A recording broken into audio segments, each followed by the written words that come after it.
Jeune,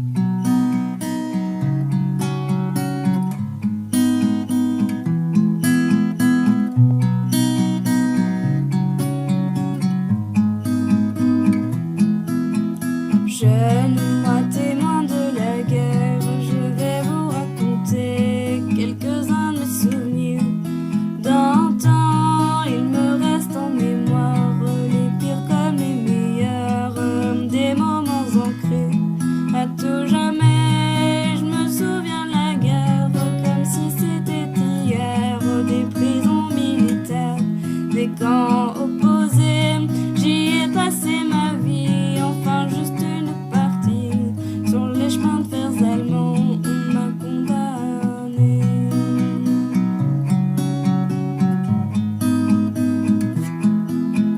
Jeune en tant que déporté, j'ai dû servir l'Allemagne dans une locomotive.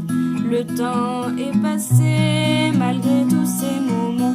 D'autres sont bien plus plaisants, comme le bouleversement des occupants. Je me souviens de cette fois où j'ai fait renverser un chargement de pierre pour les blocos allemands. Mais cette guerre n'est pas que tristesse, autant de délicatesse pour cette femme que j'ai croisée, résistante et décidée.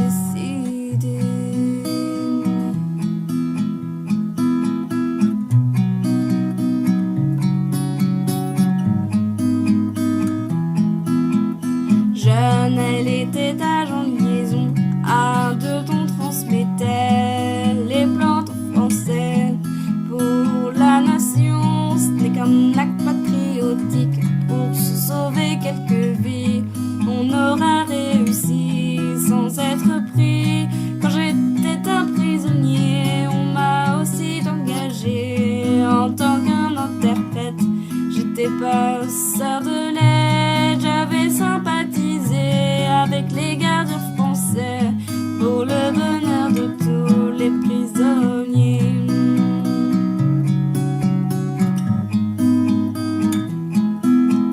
Jeune, à présent vous me connaissez en un résistant et déporté. Pour la mémoire de tous, souvenez-vous, un récit émouvant, une guerre éprouvante, un témoignage unique, une chance. Et je chante ces mémoires contre le désespoir. C'est l'histoire de notre pays, nos guerriers accomplis. Et je chante ces mémoires contre le désespoir. C'est l'histoire de notre pays, nos guerriers accomplis.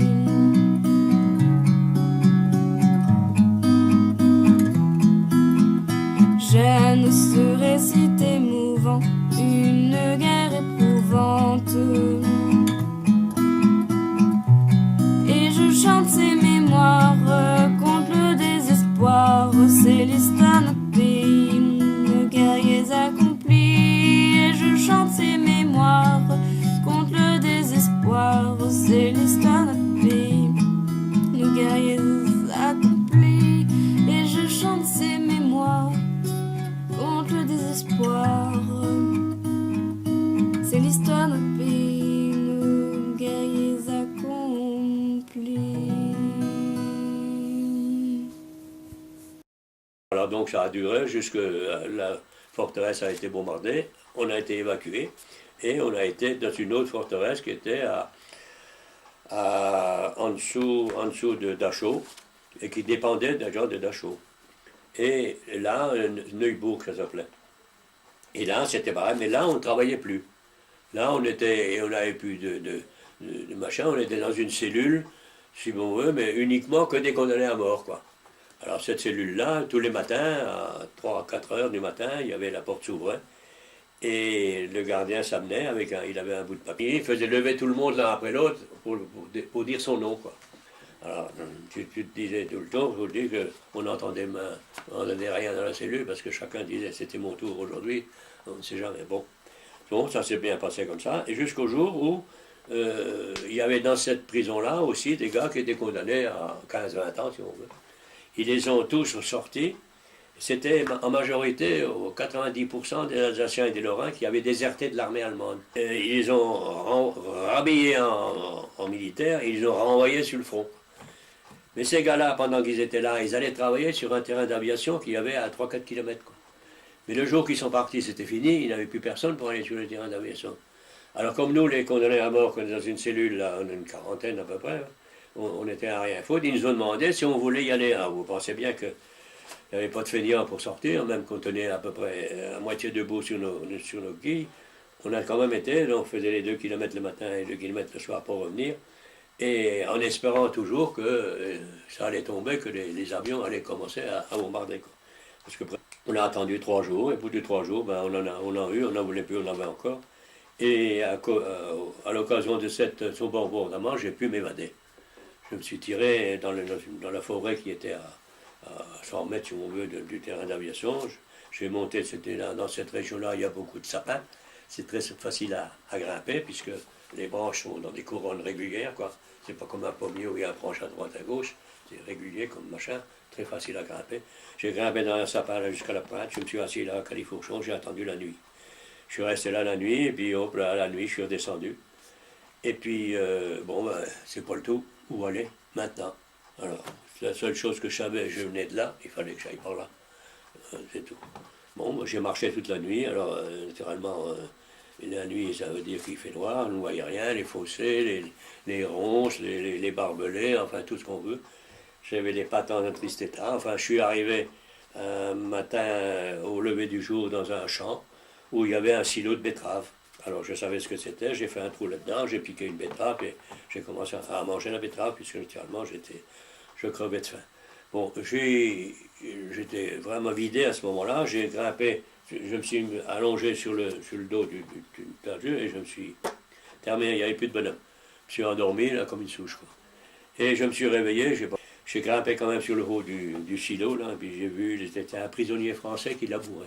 J'étais déjà à moitié rassuré, voyant que c'était un Français quand même, quoi. Parce que les prisonniers, vous savez, c'était pareil, ils avaient leur PG là, de pain sur le dos, mais avec un F, quoi. On savait que c'était un Français. Alors, bon, je me suis assis sur le haut du silo, quand il m'a vu, bon, ben, il est venu, il s'est arrêté, quoi. Alors il m'a regardé, il me dit, oh, c'est pas la peine.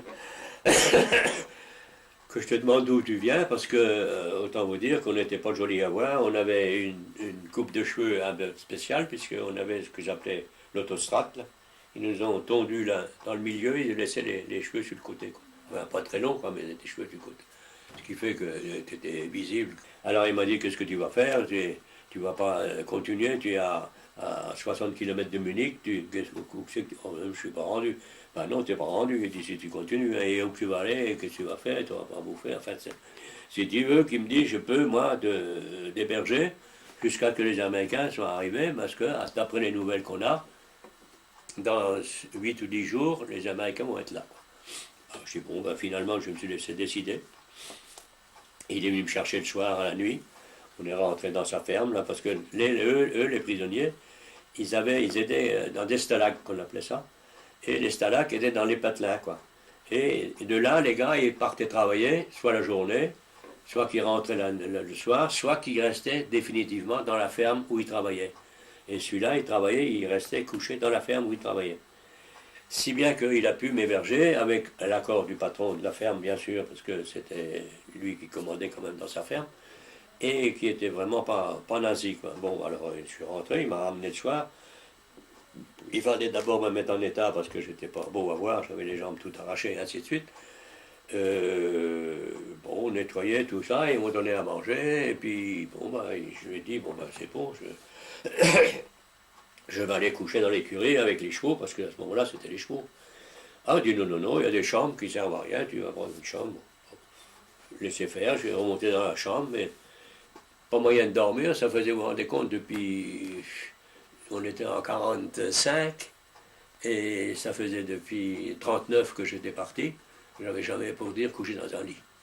Alors, l'habitude de coucher sur la dure, ben, j'ai pris l'oreiller et la couverture par terre, bon, j'ai ronflé comme un seigneur. Vous voyez, l'habitude. Et j'ai mis du temps après pour m'habituer à coucher dans un lit. Bon, ben alors donc je suis resté là jusqu'à ce que les Américains soient arrivés, 8 jours après à peu près. Bon, une fois que les Américains étaient rendus là, bon, ben, c'était pas le tout. Le gars qui s'occupait des prisonniers m'a dit, bon, ben, qu'est-ce que tu fais? Tu rejoins les autres de ton équipe ou est-ce que tu te fais rapatrier avec nous?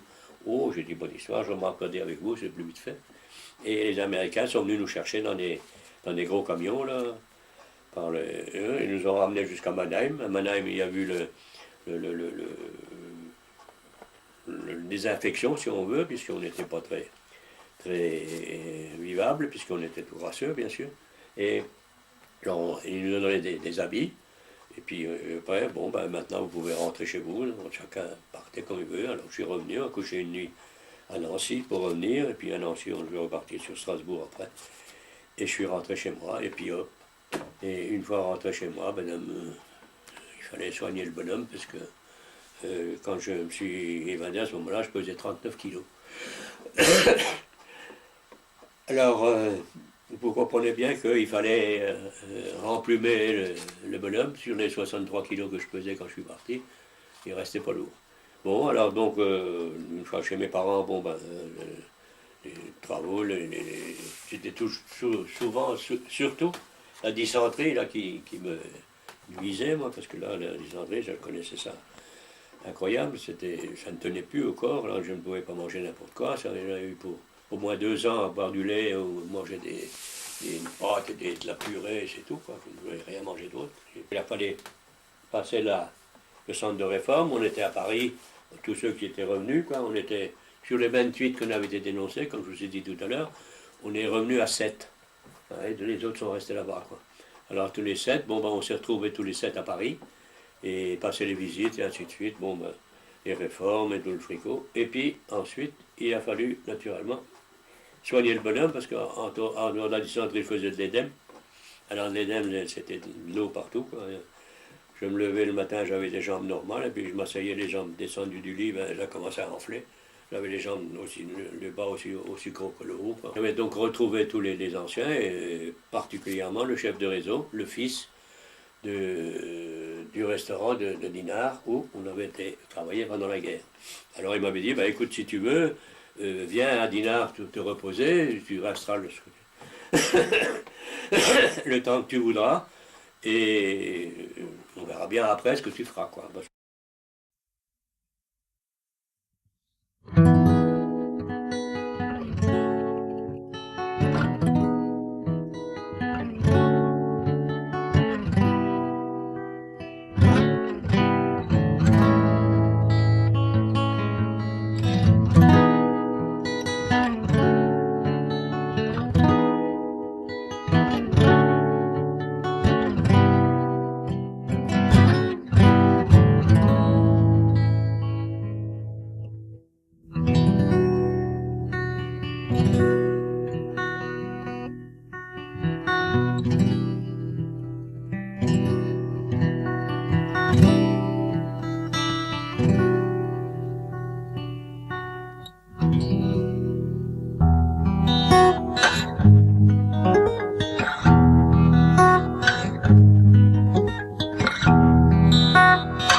femmes aussi ont souffert vive. 300 survivantes du camp de Ravensbrück sont rentrées. Rien ne peut racheter ni compenser les souffrances de ces hommes et de ces femmes. Mais nous avons un devoir envers eux et envers ceux qui ne reviendront jamais, ne rien oublier. Ce camp de Ravensbrück. Que de durs souvenirs lointains, pourtant, je m'en souviens si bien. Ravensbrück, ma destination. À l'ouverture des wagons, nous n'étions plus des humains. Allions-nous voir le lendemain? Que de durs souvenirs lointains, pourtant, je m'en souviens si bien. Vêtu d'un costume rayé, avec de gros sabots aux pieds, j'y ai rencontré une amie, Carola m'a sauvé la vie. Que de durs souvenirs lointains, pourtant, je m'en souviens si bien, souvenir de cette guerre, l'horreur des images d'hier.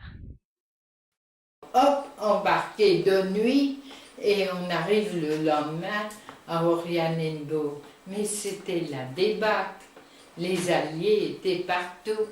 Les Allemands, ne sachant plus où nous mettre, ils ont ouvert le camp d'Oranienburg. Et ils nous ont mis sur les routes. Mais toujours garder,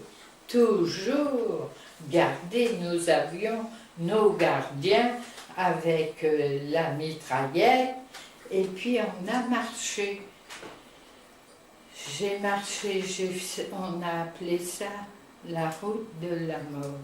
J'ai bien marché encore 8 jours, 10 jours sur les routes. On couchait dehors. Les Allemands, nos gardiens, pour avoir plus de facilité à garder les pauvres déportés, ils nous faisaient coucher dans les bergeries pour qu'ils puissent nous enfermer, qu'eux puissent dormir, parce qu'ils étaient comme nous, hein, les Allemands. Ils nous suivaient, mais il fallait qu'ils dorment aussi. Et ils nous enfermaient dans une bergerie. Or, quelquefois, ça arrivait qu'on avait un hangar. Ah, c'était bien. Quand il n'y avait rien, eh bien, on couchait dans l'imbois. Et nous avons marché, je vous dis, une huitaine, peut-être 10 jours, je ne pourrai plus. Toujours est-il que le dernier jour de mars, il nous avait mis dans un petit bois. Oh, pourquoi ils nous enferment dans un bois? Ils vont nous descendre. Ça a été la réflexion. Pourquoi? Oh, pourquoi ils nous mettent là? Pourquoi ils nous mettent là? Ils nous mettent dans un bois. Il faisait froid et puis il pleuvait. Alors je rentre dans le bois avec mes amis qui restaient. Avec nous, il y avait des Russes. Mais les Russes, il y avait des bombardements. Nous autres, on ne savait pas où on était. Mais les Russes, elles savaient. On ignorait que de l'autre côté, c'était les Russes qui venaient sur l'Allemagne. Elles l'avaient entendu, comment l'ont-elles compris? Et, ma foi, sous la pluie, on avait notre couverture sur le dos. Hein? Et puis hop, on arrive malgré tout à dormir. Le matin, quand on s'est réveillé, dites donc, il n'y avait plus de gardiens. On a trouvé à l'emplacement de nos soldats le fusil cassé, le masque à gaz et le costume allemand. Pourquoi? Parce que les Russes étaient à 3 kilomètres de nous. Plus de Russes. Les Russes, pendant la nuit, comme les gardiens sont partis, mais c'est nous, on se réveille, mais on n'a plus de gardien. Mais oui, mais vous ne savez pas, mais il n'y a plus de Russes avec nous. Vous êtes l'équipe des Russes. Ils savaient, ils sont partis au Vendée-l'Eure, au village voisin. Les Russes étaient là, mais nous, dans l'ignorance, on ne savait rien. Alors, qu'est-ce qu'on fait là encore? Ceux qui parlaient français, qui restaient, on se réunissait. Et puis, on a commencé, à pas de loup, à se dire, il y a une ferme à côté du petit bois de l'autre côté de la rue. On va essayer de gagner la ferme, parce qu'on n'avait pas mangé, on avait faim. Et puis, tout à petit, on arrive, il n'y avait personne à la ferme. Oh, on était les maîtres. Qu'est-ce qu'on a fait? On a fait du feu, et puis on a volé des pommes de terre. C'est toujours, fallait manger, la faim, c'est inimaginable ce que ça fait quand vous avez faim. Et après on a lavé, on a chauffé un peu d'eau pour se laver, on couchait dans les bergeries, mais ils nous tassaient tellement qu'on dormait aussi dans le truc, dans le ruisseau de la bergerie. Alors, il fallait un peu d'hygiène, on s'est lavé, ça nous faisait du bien. C'était la faim. Et on avait peur, hein. On s'est dit, mais il y a un beau hangar à côté de la ferme. Un hangar rempli de paille. Oh, ben qu'on s'est dit, le groupe de Françaises, peut-être que nous étions 20, je sais plus. Oh, et nous, on se rassemblait. La langue nous fait quand même. Hein. Et on s'est approché et on s'est dit, on va passer une nuit, quand même, une bonne nuit au chaud, dans la paille. Et on s'est donc rentré dans le hangar et puis on s'apprêtait à dormir bien dans la paille quand le soir, jamais de notre séjour, on avait entendu un homme, une voix française dans la nuit. Il n'y a pas de prisonniers par là. Oh, vous auriez vu. Quelqu'un parlait français. Quelqu'un parlait. Oh, alors, les commentaires. Ne te montre pas. C'était de la Gestapo qui nous recherche. Voyez, attention, on se sentait déjà libre. C'était de la Gestapo. Oh, je pense. Oh, il ne faut pas répondre. Si, il faut savoir. Non, vous voyez. Et il y a la Vosgienne qui dit, eh bien, moi, qu'elle a dit, je saurai qui c'est. Je vais sortir et je saurai qui parle français. La Vosgienne est sortie, et puis nous, à l'écoute, tout d'un coup, on entend Anne-Marie. Ah, c'était piou-piou.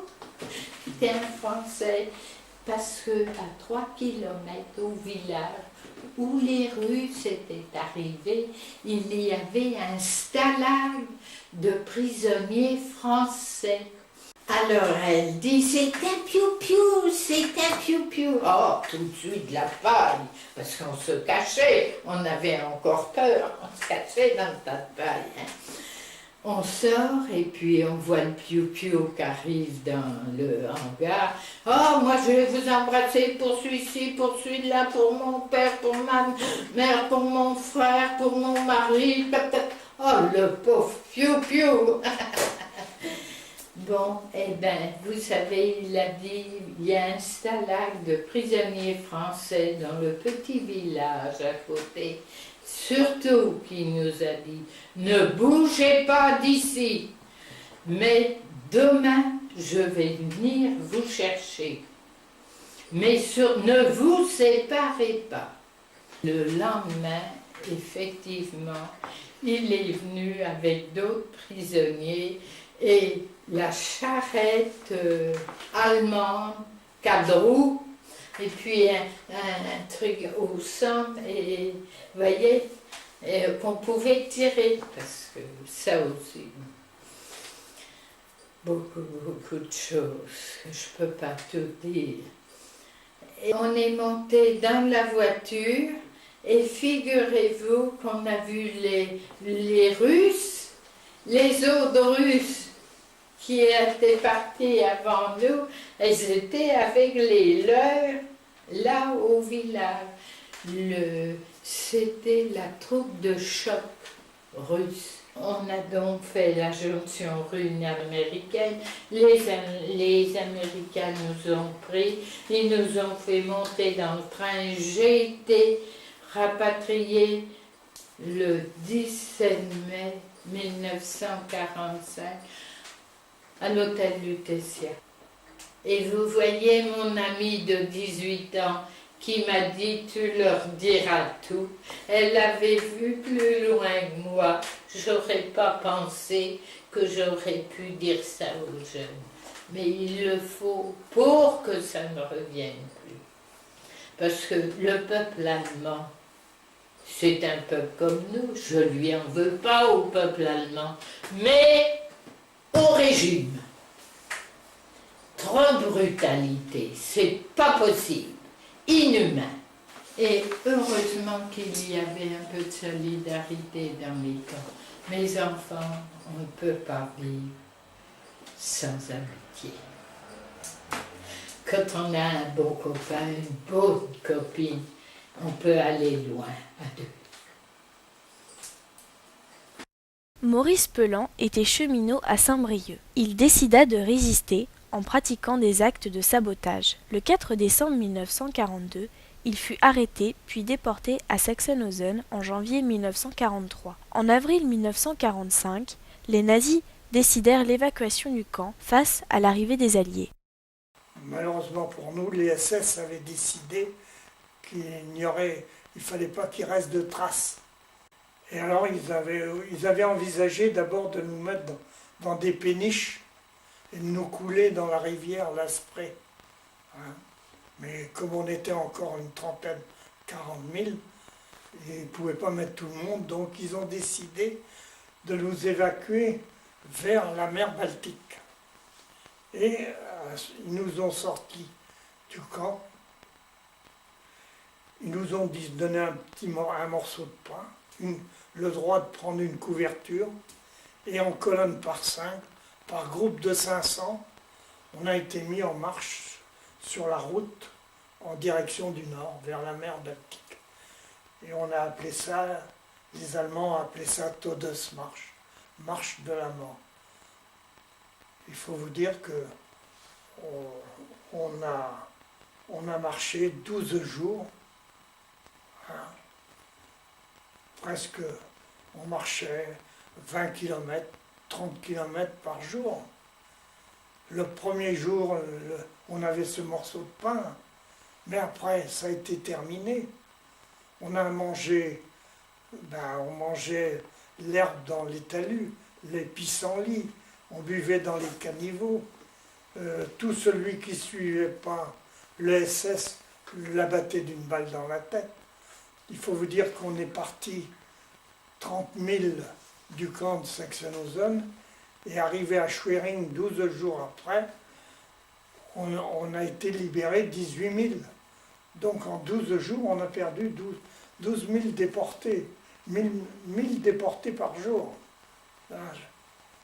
Et alors nous qui étions un des derniers groupes de 500, on voyait nos camarades morts le long des caniveaux, tout ça. Des fois, on était obligé de les pousser pour pouvoir boire l'eau dans le caniveau. On est resté 2 jours, 2 nuits, dans un bois qui s'appelle à côté de Wistock, à peu près à mi-route, au bois de Bello. En 2 jours, il y a eu 730 morts. Moi, je vois encore un jeune russe qui en pouvait plus. Oui, c'était un russe. Et il s'est mis à genoux contre un arbre. Et le SS, comme c'était le dernier, sort son revolver, pof, une balle dans la tête et un coup de pied pour le mettre dans le caniveau. Terminé. Oui, c'était la vie humaine, c'était rien du tout. Les nuits, bien, on couchait dehors, dans les champs. Alors, comme c'était le 20 avril, début mai, il neigeait encore, il pleuvait. Bon, ben, on se couchait dans... On mettait nos couvertures qu'on avait comme ça, et on se couchait dans... J'ai mis à Wittstock, là, on a couché sur le goudron de la place publique. Ah, plus loin, une fois ou deux, on a couché dans des granges.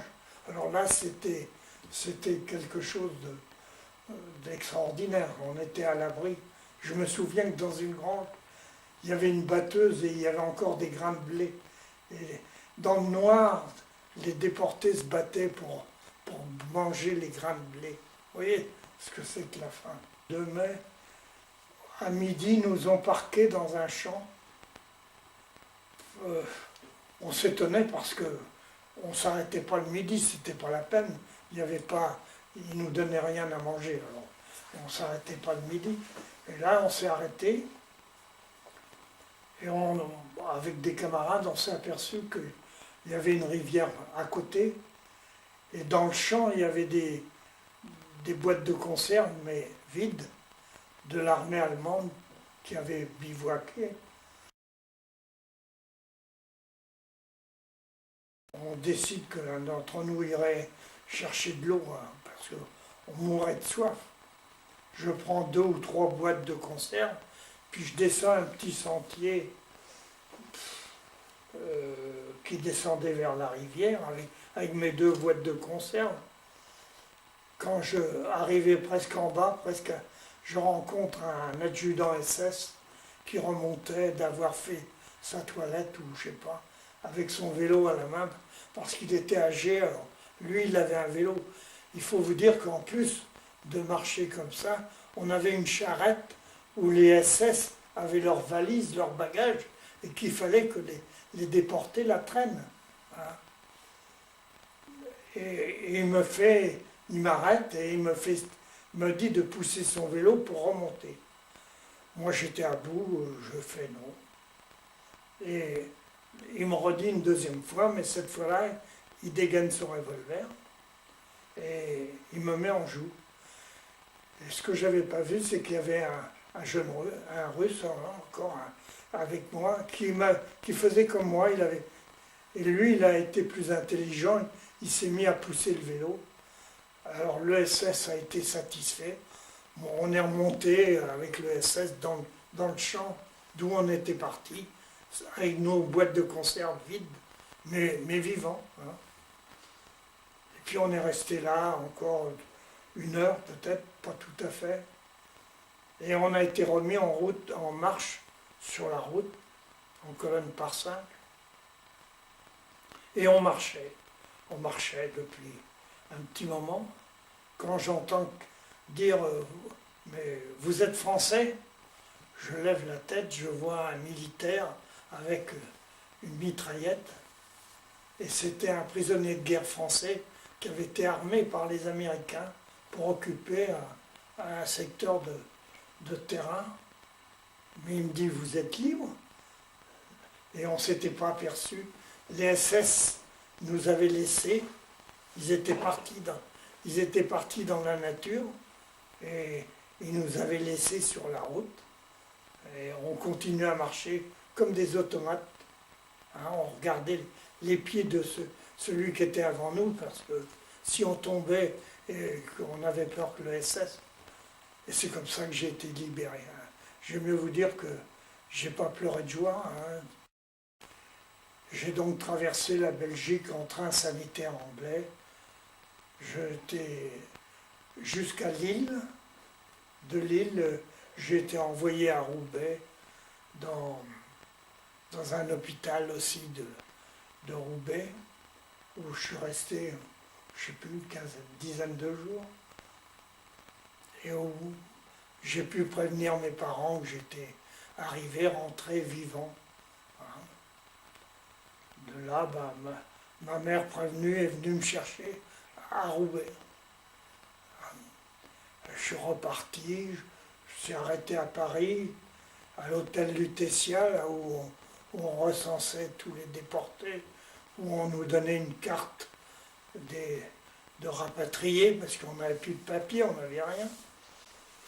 Et puis, je suis rentré à Saint-Brieuc le 15 juin 1945, d'où j'étais parti le 12 décembre 1942. Bon, j'ai eu un traitement pneumothorax comme on faisait à l'époque. Et j'ai repris mon travail à la SNCF 4 ans après. J'ai mis 4 ans pour retrouver la santé. Et j'ai dû repasser des examens pour rentrer dans les bureaux parce que il n'était plus question pour moi de travailler physiquement dans les ateliers, ni de conduire des locomotives. Voilà. Puis la vie a continué. J'ai rencontré ma femme, je me suis marié, j'ai eu une fille, j'ai des petits-enfants. Les déportés reviennent, eux aussi. Ces Français, parce qu'ils ont été les premiers résistants, parce qu'ils ont dit non à l'occupant, qu'ils ont maintenu la France, ont été jetés dans des camps qui étaient des bagnes qui étaient déjà des cimetières. Revêtus encore de leur livret de forçat, ils retrouvent la vie dans une France libre, pour laquelle